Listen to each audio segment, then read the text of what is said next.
আসসালামু আলাইকুম। 2025 সালে বিসিএসইতে যে পরীক্ষাটা হয়েছিল সেই পরীক্ষায় বেশ কিছু প্রশ্ন এসেছিল।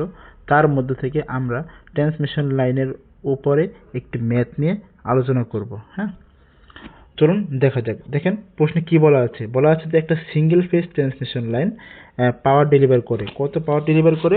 10 মেগাওয়াট এর 0.707 পাওয়ার ফ্যাক্টর ল্যাগিং। এই ট্রান্সমিশন লাইনটা 20 কিলোমিটার লং বা রেজিস্ট্যান্স পার কিলোমিটার কত দেওয়া আছে? 0.0195 ওহম। এবং যে লাইনের ইন্ডাক্টরের ভ্যালুটা, ইন্ডাকটেন্স যেটা, সেটা হলো 20 মিলি হেনরি। ওকে, আমাদের রিসিভিং এন্ডের ভোল্টেজটা দেওয়া আছে 10 কেভি। তাহলে আমাদের সেন্ডিং এন্ড ভোল্টেজ এবং ভোল্টেজ রেগুলেশনটা বের করতে হবে। প্রথমে দেখেন আমরা সার্কিট ডায়াগ্রামটা আঁকায় ফেলাইছি, এই যে। হ্যাঁ, আচ্ছা দেখেন রেজিস্ট্যান্স পার কিলোমিটারের জন্য 0.0195, তাহলে 20 কিলোমিটারের জন্য জাস্ট 20 দিয়ে গুণ দেবো আমরা, 0.39 ওহম।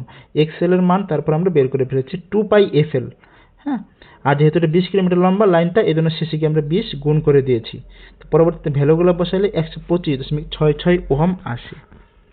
পরবর্তীতে আমরা কারেন্ট বের করে ফেলেছি।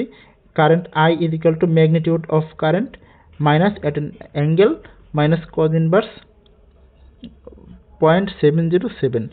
এখন কারেন্টের ম্যাগনিটিউডটা আমরা কীভাবে বের করেছি?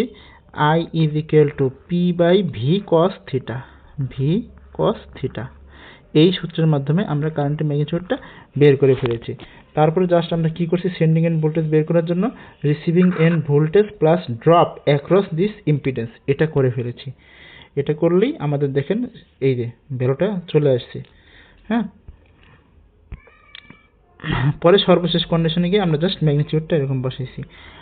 আর ভোল্টেজ রেগুলেশন বের করার ক্ষেত্রে সেন্ডিং এন্ড মাইনাস রিসিভিং এন্ডের ভোল্টেজ ডিভাইড বাই রিসিভিং এন্ডের ভোল্টেজ এত ইন্টু 100%, এটা জাস্ট সূত্র অ্যাপ্লাই করা হয়েছে। পরবর্তী ভ্যালুগুলো বসানোর মাধ্যমে 84% এসেছে। দেখেন ভোল্টেজ রেগুলেশনের মানটা অলওয়েজ কম হয়ে থাকে, কিন্তু এখানে এত বেশি আসার কারণ হলো আমাদের এই ভ্যালুগুলো র্যান্ডম ধরা। হ্যাঁ, তো এইটা নিয়ে চিন্তার কোনো কারণ নেই। আশা করি আপনারা এই ভিডিওটা বুঝতে পেরেছেন। ভিডিওটি ভালো লাগলে লাইক, কমেন্ট এবং অন্যের সাথে শেয়ার করতে ভুলবেন না। আসসালামু আলাইকুম।